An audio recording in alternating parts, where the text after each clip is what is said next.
Pernah nggak kamu merasa stuck saat menghadapi masalah? Sudah mencoba berbagai cara, tapi tetap mentok di situ-situ aja? Kalau iya, kamu nggak sendirian. Banyak dari kita yang terjebak di pola pikir lama yang bikin kita susah buat keluar dari masalah. Tapi, gimana kalau aku bilang, masalahnya mungkin bukan di cara kamu bertindak, tapi di cara kamu berpikir? Cara berpikir ini bukan soal pintar atau bodoh, tapi soal bagaimana kita melihat masalah dari sudut pandang yang berbeda. Ada satu buku yang bisa bantu kita melihat dunia dengan cara yang beda, aneh, tapi justru itu kuncinya. Buku ini ditulis oleh dua jenius di balik free economics, Stephen D. Levitt dan Stephen J. Dubner. Buku ini berjudul Think Like a Freak atau Berpikir Seperti Orang Aneh. Kenapa sih kita harus berpikir seperti orang aneh? Jawabannya, karena dunia ini terus berubah. Cara-cara lama nggak selalu efektif buat menghadapi tantangan baru. Kalau kamu cuma pakai cara lama buat menghadapi masalah baru, ya wajar saja kalau kamu mentok. Bayangin kamu main game dengan strategi lama, tapi gamenya udah update ke versi baru.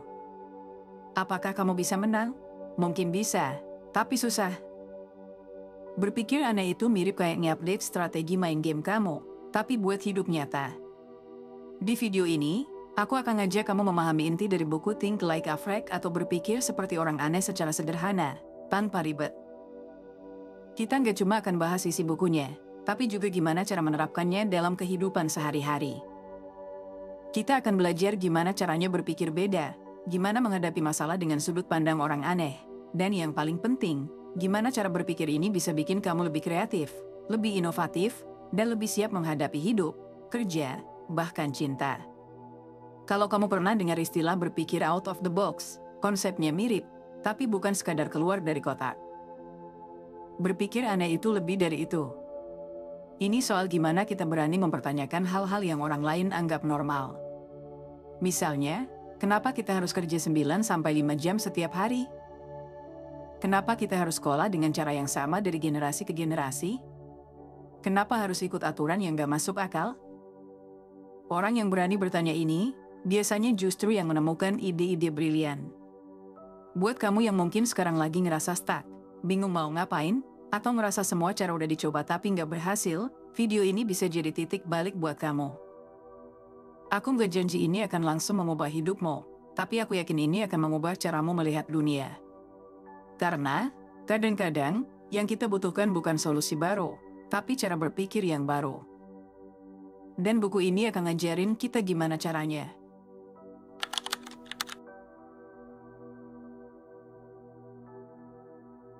Buku Berpikir Seperti Orang Aneh adalah hasil kolaborasi dari dua otak brilian, Stephen D. Levitt, seorang ekonom, dan Stephen J. Dubner, seorang jurnalis. Kombinasi keduanya menciptakan karya yang mengajak pembaca melihat dunia dengan cara yang berbeda, tidak biasa, dan kadang-kadang aneh. Jika kamu pernah mendengar buku Free Economics, maka kamu pasti tahu dua ini. Berpikir Seperti Orang Aneh adalah kelanjutan dari ide-ide provokatif mereka, tetapi kali ini lebih berfokus pada bagaimana kita bisa mengaplikasikan pola pikir aneh ke dalam kehidupan sehari-hari. Dalam buku ini, Levitt dan Dubner mengajarkan kita untuk memandang dunia dari sudut yang jarang dilihat orang lain.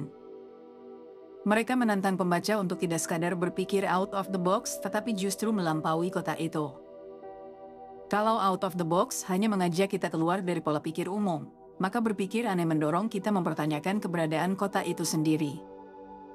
Ini bukan sekadar berpikir berbeda, tetapi berpikir lebih dalam dan lebih radikal. Stephen D. Levitt, sebagai seorang ekonom, dikenal karena caranya yang tak biasa dalam menganalisis data. Ia pernah menggunakan data statistik untuk menjelaskan fenomena sosial yang sebelumnya dianggap remeh.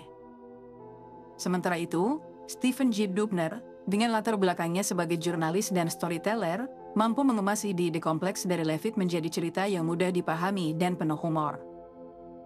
Kolaborasi mereka menghasilkan narasi yang tidak hanya cerdas tetapi juga menghibur. Yang membuat buku ini berbeda adalah pendekatannya terhadap konsep berpikir. Buku ini tidak mengajarkan apa yang harus kita pikirkan, melainkan bagaimana kita seharusnya berpikir. Ini perbedaan besar. Selama ini, kita diajari menghafal fakta, mengikuti aturan, dan menghindari kesalahan. Tapi di buku ini, kita justru diajak untuk membuat kesalahan, mempertanyakan aturan, dan menguji asumsi yang selama ini kita anggap benar.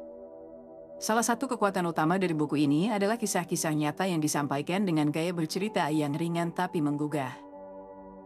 Mulai dari kisah kuis Who Wants to Be a Millionaire, hingga petarung kuda yang bisa menang besar dengan strategi tak biasa. Semua kisah ini menunjukkan betapa berpikir dengan cara yang aneh bisa menghasilkan solusi yang tak terduga. Jadi, jika kamu merasa terjebak dalam pola pikir lama yang membuatmu susah mencari solusi baru, Berpikir Seperti Orang Aneh adalah buku yang tepat untuk kamu baca. Buku ini akan memberimu alat untuk merombak cara berpikirmu. Ini bukan soal menjadi lebih pintar, tapi soal menjadi lebih kreatif dan berani bertanya kenapa pada hal-hal yang tampak biasa.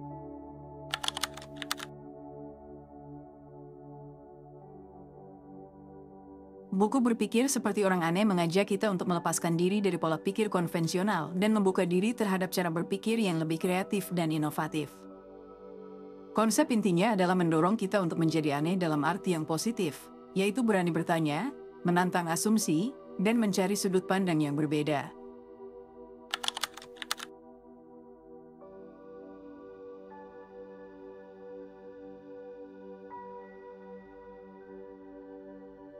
Ingatkah saat kita masih kecil, kita selalu penasaran dengan segala hal? Kita bertanya kenapa tanpa henti, tanpa takut terlihat bodoh. Anak-anak memiliki keingintahuan yang alami dan pikiran yang terbuka. Konsep ini mengajak kita untuk mengembalikan rasa ingin tahu itu. Dalam dunia dewasa, kita seringkali terjebak dalam rutinitas dan terbiasa dengan cara berpikir yang sama. Kita mengasumsikan bahwa kita sudah tahu jawabannya, sehingga kita berhenti bertanya. Padahal, dengan terus bertanya kenapa, kita bisa menggali lebih dalam dan menemukan solusi yang inovatif. Contoh, Steve Jobs, pendiri Apple, adalah sosok yang sangat penasaran. Ia tidak pernah puas dengan status quo. Ia terus bertanya, kenapa komputer harus sebesar ini? Atau kenapa ponsel tidak bisa melakukan lebih banyak hal? Pertanyaan-pertanyaan inilah yang mendorongnya untuk menciptakan produk-produk revolusioner seperti Macintosh dan iPhone.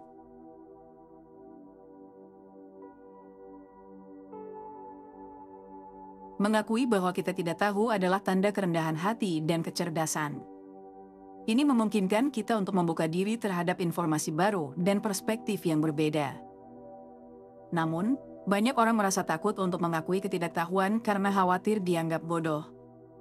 Dalam lingkungan kerja, misalnya, seringkali kita merasa tertekan untuk selalu terlihat kompeten. Akibatnya, kita seringkali pura-pura mengerti ketika sebenarnya tidak. Padahal, dengan jujur mengakui ketidaktahuan, kita bisa meminta bantuan dari rekan kerja atau mencari informasi yang kita butuhkan.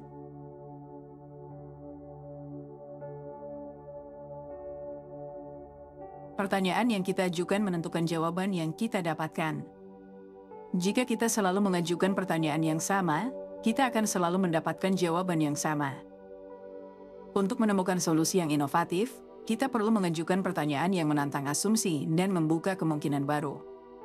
Contoh, alih-alih bertanya, bagaimana cara meningkatkan penjualan? Kita bisa bertanya, mengapa pelanggan tidak membeli produk kita? Dengan mengubah sudut pandang, kita bisa menemukan akar masalah yang sebenarnya dan mengembangkan strategi yang lebih efektif. Mengapa pola pikir aneh penting? Pola pikir aneh memungkinkan kita untuk: pertama, memecahkan masalah dengan cara yang kreatif. Dengan melihat masalah dari sudut pandang yang berbeda, kita bisa menemukan solusi yang inovatif. Kedua, meningkatkan kemampuan beradaptasi. Dunia kita terus berubah dengan cepat. Dengan pola pikir yang fleksibel, kita bisa lebih mudah beradaptasi dengan perubahan. Ketiga, menjadi lebih terbuka terhadap ide-ide baru. Kita akan lebih mudah menerima ide-ide baru dan berbeda, yang pada akhirnya dapat memperkaya hidup kita. Keempat, membangun hubungan yang lebih baik. Dengan bertanya dan mendengarkan dengan tulus, kita bisa membangun hubungan yang lebih mendalam dengan orang lain. Pola pikir aneh bukan berarti kita harus bertindak konyol atau tidak masuk akal. Ini adalah tentang memiliki keberanian untuk bertanya, menantang asumsi, dan mencari sudut pandang yang berbeda.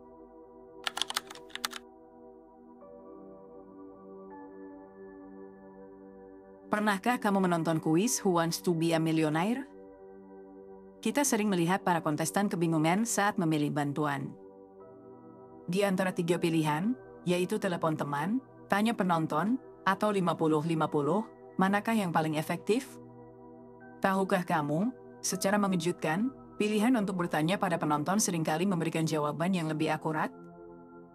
Ini mungkin terdengar kontraintuitif, tapi ternyata kerumunan crowd memiliki kebijaksanaan kolektif yang luar biasa. Ketika banyak orang memberikan pendapatnya, kemungkinan untuk mendapatkan jawaban yang benar akan semakin besar. Ini adalah contoh nyata bagaimana kekuatan kolektif bisa mengalahkan pengetahuan individu. Mari kita lihat contoh lain. Dalam dunia perjudian kuda, ada para petarung yang berhasil meraih keuntungan besar dengan cara yang unik. Mereka tidak hanya mengandalkan data statistik yang umum, tetapi juga menggali lebih dalam untuk menemukan pola-pola tersembunyi. Misalnya, mereka mungkin memperhatikan kebiasaan kuda tertentu pada cuaca tertentu, atau hubungan antara warna joki dengan hasil balapan. Ini menunjukkan bahwa data itu sendiri tidak selalu memberikan jawaban yang lengkap. Kadang-kadang, kita perlu berpikir di luar kotak dan menemukan pola-pola yang tidak terlihat oleh orang lain. Kedua contoh di atas menyoroti pentingnya perspektif yang berbeda dan kekuatan kolektif. Dalam dunia bisnis, investasi, atau bahkan kehidupan sehari-hari, kita seringkali terjebak dalam pola pikir yang sama. Padahal, dengan membuka diri terhadap perspektif yang berbeda dan memanfaatkan kebijaksanaan kolektif, kita bisa menemukan solusi yang inovatif dan kreatif.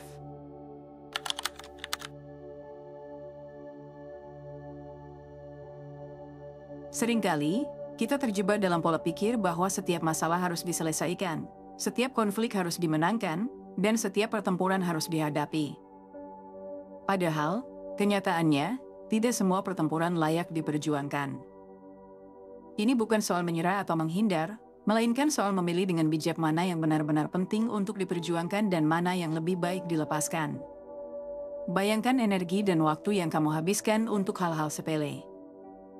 Argumen kecil di media sosial, perdebatan tak berarti dengan rekan kerja, atau keinginan untuk selalu benar dalam setiap diskusi. Jika semua ini diakumulasi, kamu mungkin sadar bahwa banyak waktu terbuang sia-sia. Orang yang bijak tahu kapan harus melangkah mundur dan kapan harus maju ke medan perang. Konsep ini sejalan dengan prinsip opportunity cost dalam ekonomi. Setiap keputusan yang kita ambil memiliki biaya, waktu, energi, dan perhatian. Kalau kita menghabiskan semuanya untuk memenangkan pertempuran kecil, kita mungkin kehabisan sumber daya untuk menghadapi pertempuran besar yang benar-benar penting. Sebaliknya, dengan mundur dari pertempuran kecil, kita menyimpan energi untuk fokus pada hal yang lebih berarti. Bayangkan kamu sedang di kantor, dan seseorang mengkritik caramu bekerja. Kalau kamu terpancing emosi, debat panjang mungkin terjadi. Tapi, apa hasilnya? Lebih baik fokus pada pekerjaan inti yang bisa membawamu pada promosi atau pencapaian besar. Jadi, mulai sekarang, tanya dirimu sendiri sebelum terlibat dalam konflik, apakah ini layak diperjuangkan? Kalau jawabannya tidak, mundurlah dengan tenang. Dengan cara ini, kamu bukan hanya menjaga ketenangan pikiran, tetapi juga mempersiapkan dirimu untuk kemenangan besar di kemudian hari.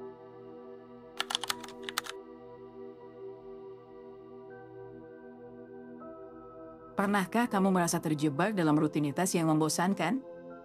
Atau mungkin kamu seringkali kesulitan menemukan solusi untuk masalah yang kamu hadapi? Jika ya, mungkin kamu perlu sedikit keanehan dalam berpikir. Apa yang dimaksud dengan pola pikir aneh? Ini bukan berarti kita harus bertindak konyol atau tidak masuk akal. Pola pikir aneh di sini mengacu pada kemampuan untuk melihat sesuatu dari sudut pandang yang berbeda, berpikir di luar kebiasaan, dan berani menantang asumsi yang sudah ada. Bagaimana cara menerapkan pola pikir ini dalam kehidupan sehari-hari?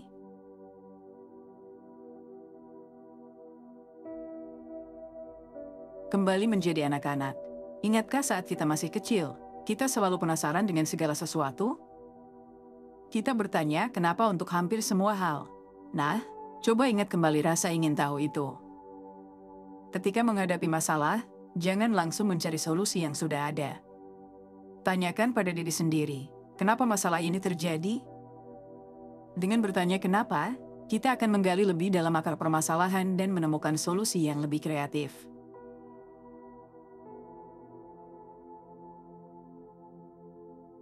Jangan takut terlihat bodoh. Merasa takut bertanya karena khawatir dianggap tidak tahu? Justru dengan bertanya, kita menunjukkan bahwa kita memiliki rasa ingin tahu yang tinggi dan keinginan untuk belajar. Ingat, tidak ada yang tahu segalanya. Jadi, jangan ragu untuk bertanya jika ada sesuatu yang tidak kamu pahami.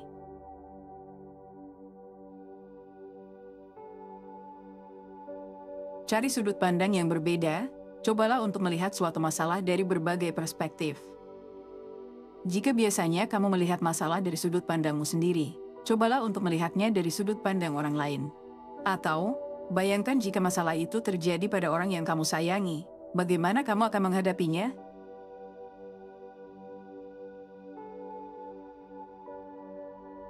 Bermain dengan ide-ide gila. Kadang-kadang, ide yang paling gila justru bisa menjadi solusi yang paling brilian. Jangan takut untuk berimajinasi dan berpikir di luar kotak. Misalnya, jika kamu ingin meningkatkan produktivitas, cobalah bekerja sambil mendengarkan musik klasik atau berolahraga di pagi hari.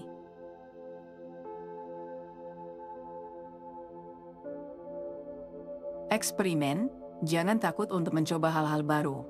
Cobalah rute yang berbeda saat pergi bekerja, makan makanan yang belum pernah kamu coba, atau belajar keterampilan baru. Dengan bereksperimen, kita bisa menemukan hal-hal baru yang menarik dan membuka pikiran kita terhadap kemungkinan-kemungkinan yang tak terbatas.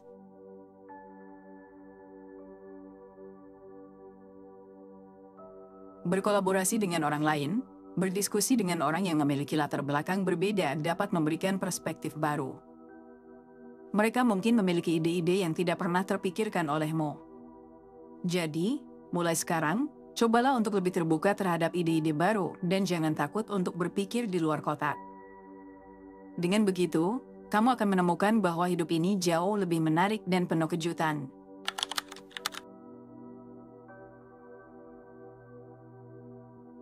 Kita sampai di akhir perjalanan dari pembahasan buku Berpikir Seperti Orang Aneh karya Stephen D. Levitt dan Stephen J. Dubner.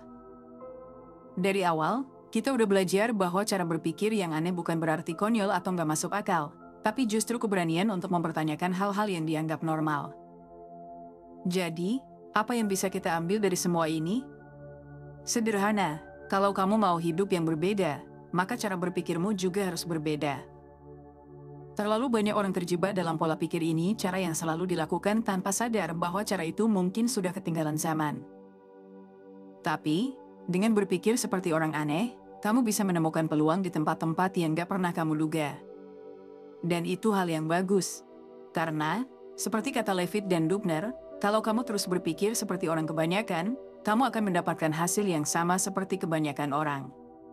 Terima kasih sudah menemani dari awal sampai akhir, dan terima kasih buat kalian yang udah selalu dukung aku. Kalau kalian ada ide pembahasan buku selanjutnya, jangan lupa komen di bawah.